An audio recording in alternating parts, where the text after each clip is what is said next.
నమస్తే, నేను Deepa. Welcome to YoYo TV glance.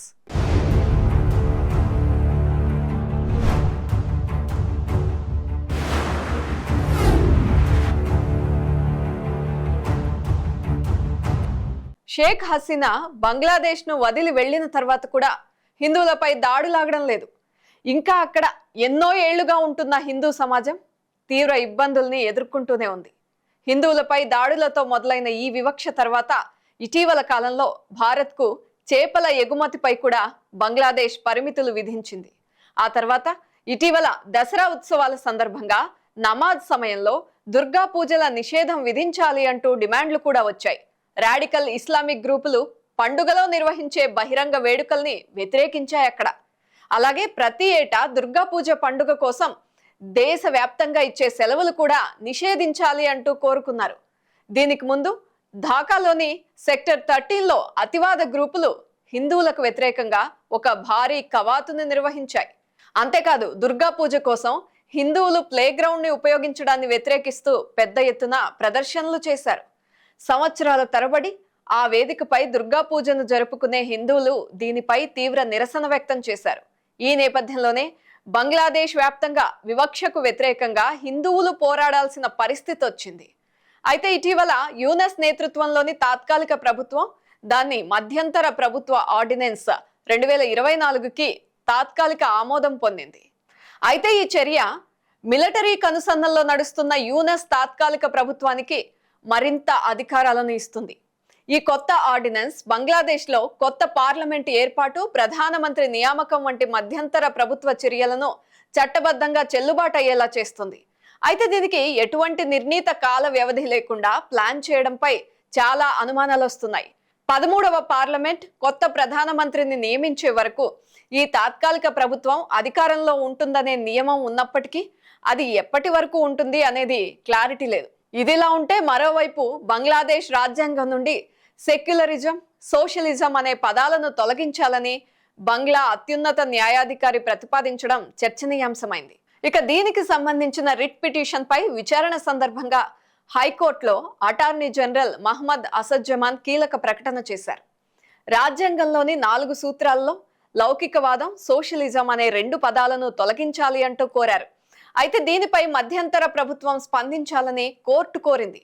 ఒకవేళ యూనస్ దీనికి ఓకే అంటే బంగ్లాలో లౌకికవాదం, సోషలిజం కనుమరుగయ్యి పూర్తి స్థాయిలో ఇస్లామిక్ స్టేట్ స్థాపన జరిగే అవకాశం ఉంది.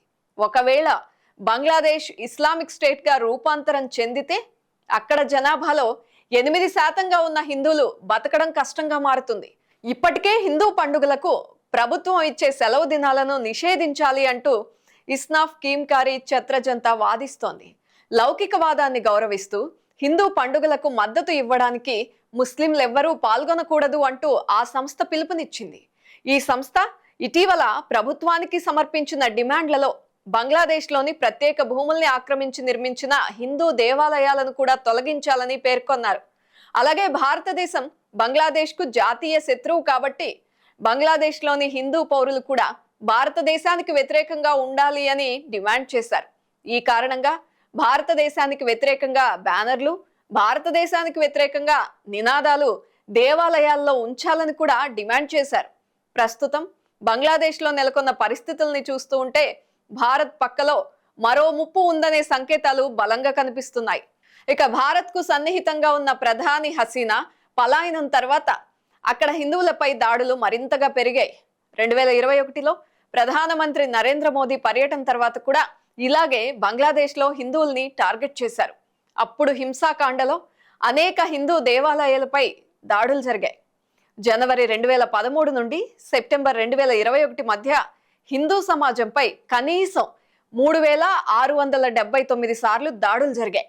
అయితే ప్రస్తుతం బంగ్లాదేశ్ జనాభాలో హిందువులు 8%గా ఉన్నారు. 1951లో బంగ్లాదేశ్ జనాభాలో హిందువుల వాటా 22%గా ఉంది. హిందూ అమెరికన్ ఫౌండేషన్ నివేదిక ప్రకారం 1964-2013 మధ్య మతపరమైన హింస కారణంగా 11 మిలియన్లకు పైగా హిందువులు బంగ్లాదేశ్ నుండి పారిపోయారు. అయితే హసీనా పాలనలో దాన్ని అదుపు చేయడానికి తీవ్రంగా ప్రయత్నించారు. ఇక ఇప్పుడు హసీనా బహిష్కరణ తర్వాత బంగ్లాదేశ్లో భారతీయులు నివసించడానికే వణికిపోతున్న పరిస్థితి వచ్చింది. బంగ్లాదేశ్తో దాదాపుగా 4096 కిలోమీటర్ల పొడవైన భూమి, నదీ సరిహద్దును పంచుకుంటున్న భారత్కు ఇది అత్యంత కీలకమైన అంశం. బంగ్లాదేశ్లో పరిస్థితికి పాకిస్తాన్కు చెందిన శక్తులు కారణమా కాదా అనే అంశంపై ఇప్పటికైతే భారత్ అధికారికంగా ఎటువంటి కామెంట్లు చేయలేదు. అయినప్పటికీ హసీనా పలాయనం నుండి భారత్పై బంగ్లాదేశీయులు కోపం పెంచుకోవడానికి బయటి హస్తం ఏదో ఉంది అనే అనుమానాలు లేకపోలేదు. అయితే బంగ్లాలో ఇటీవల విద్యార్థుల ఆందోళన తారాస్థాయిలో చేరుకోవడానికి, పాలన మార్పు కోసం ఒక ఉద్యమంగా మార్చడానికి బంగ్లాదేశ్ ప్రతిపక్ష బిఎన్పి పార్టీ, జమాతే ఇస్లామీ పనిచేశాయి అంటూ భారత్ గట్టిగా వాదిస్తోంది. అందులోనూ ఈ రెండు పార్టీలు చారిత్రాత్మకంగా పాకిస్తాన్, చైనాలతో సన్నిహిత సంబంధాలు ఉండాలని వాదించిన పార్టీలు. గతంలో భారతదేశం ప్రతిపాదించిన రెడ్ లైన్లను కూడా స్పష్టంగా ఉల్లంఘించిన పార్టీలవి. గతంలో హసీనాకు భారత్ మద్దతును ఈ పార్టీలు తీవ్రంగా వ్యతిరేకించాయి. భారతదేశానికి వ్యతిరేకంగా బంగ్లాదేశ్లో జాతీయవాద, మతపరమైన భావాలను రెచ్చగొట్టారు. గతంలో బిఎన్పి నాయకులు ఇండియా అవుట్ ప్రచారం కూడా నిర్వహించిన సందర్భాలు చూసాం. అయితే రాబోయే రోజుల్లో ఇవే పార్టీలు అక్కడ ప్రభుత్వం చేపట్టే అవకాశం కూడా ఉంది. ఈ నేపథ్యంలో బంగ్లాదేశ్ భారత్ వ్యతిరేక వైఖరి వెనుక ఇస్లామిక్ సంస్థల హస్తం ఉంది అనే అనుమానాలు ఎక్కువయ్యాయి. ఈ సమస్య సాంఘికంగానే కాక రాజకీయంగా కూడా ఆందోళన కలిగిస్తోంది. ఎందుకు అనంటే, ప్రస్తుతం బంగ్లాదేశ్ను ఆధీనంలోకి తీసుకున్న బంగ్లా army chief general walker uz జమాన్ను ఆర్మీకి చీఫ్గా అపాయింట్ చేసుకోవద్దని, జమాన్తో జాగ్రత్తగా ఉండమని గతంలో భారత్ హసీనాను హెచ్చరించింది. జమాన్ చైనాకు అనుకూలంగా ఉండే వ్యక్తి అని కూడా భారత్ హెచ్చరించినట్లుగా సమాచారం. అందుకే దాదాపు 280 మంది అల్లర్లలో చనిపోయిన తర్వాత కూడా బంగ్లాలో నిరసనలను నియంత్రించడానికి బదులుగా జనరల్ జమాన్ హసీనాకు అల్టిమేటాన్ని జారీ చేశాడు. ఆ తర్వాత తాత్కాలిక ప్రభుత్వం తక్షణమే అమల్లోకి వస్తుందని జమాన్ ప్రకటించాడు. సైన్యంపై విశ్వాసాన్ని ఉంచాలని బంగ్లా పౌరుల్ని కోరాడు. కొన్ని నివేదికల ప్రకారం భారత్కు మిత్రురాలిగా షేక్ హసీనా ఉండడం వల్లనే ఆమెను గద్దె దించడానికి చైనా, పాకిస్తాన్లు జమాన్ను ఆయుధంగా ఉపయోగించినట్లుగా తెలుస్తోంది. ఇదే కనుక నిజమైతే జమాన్ కనుసన్నల్లో నడుస్తున్న బంగ్లాదేశ్ మరో పాకిస్తాన్లా మారి భారత్కు పెద్ద ముప్పుగా పరిణమిస్తుంది అనడంలో ఎటువంటి సందేహం లేదు. 1971లో పాకిస్తాన్ అధికారం నుండి బంగ్లాదేశ్ స్వతంత్ర దేశంగా ఏర్పడినప్పటి నుండి పాక్ బంగ్లాను తూర్పు పాకిస్తాన్ గానే పరిగణిస్తూ వచ్చింది. అందులోనూ షేక్ హసీనా తండ్రి బంగ్లాదేశ్ జాతిపిత అయిన షేక్ ముజిబుర్ రెహమాన్ అంటే పాకిస్తాన్ కి దాదాపుగా శత్రువు అన్నట్లే లెక్క. మరి అటువంటిది ఆయన కుమార్తె దేశం నుండి పారిపోవడం అంటే పాకిస్తాన్ కు అది ఒక పెద్ద పండుగే. అప్పటి నుండి రాడికల్ ముస్లింలు మైనారిటీ హిందువులపై దాడులు చేయడం మొదలు పెట్టారు. ఆస్తులు లాక్కోవడం, అమ్మాయిలను ఎత్తుకెళ్లడం చేస్తున్నారు. ఇప్పటికే ఇండియా బంగ్లాదేశ్ బార్డర్ వద్ద సైనికుల్ని సిద్ధంగా ఉంచారు. ఇక్కడ మనం ఇంకొక విషయం మాట్లాడుకోవాలి. పాక్ నుండి 1947లో చాలా వరకు హిందువులు కట్టుబట్టలతో భారతదేశానికి వచ్చేశారు. ఇక 1971లో బంగ్లాదేశ్ నుండి కూడా చాలా మంది హిందువుల ముసుగులో రోహింగ్యా బంగ్లా జిహాదీలు వచ్చారు.